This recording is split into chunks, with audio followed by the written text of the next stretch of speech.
镜头转来到国内，这公园的游乐设施是真普遍。不过，家己的梅山乡因为地势较狭、山较济，是一个儿童公园都无。不过，即马公所找到学校旧宿舍一块土地，要来去乡里头一座儿童公园。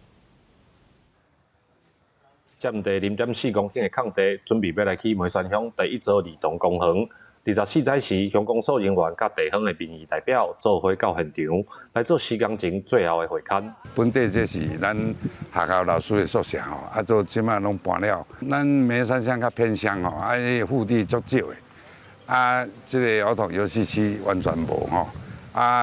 现在都有这块土地。靠我山区的梅山乡地势较济是狭，所以影响到公园游乐设施抽退的空间甲距离。即马伫幼儿园甲国小的中找到这块土地，附近的社区就认为学校的边仔就是公园，未来囡仔下课也是要让囡仔有所在来消磨体力，就有所在啊。因为咱梅山无这个做儿童游乐园区啦，咱有这个儿童游乐园区甲老人活动中心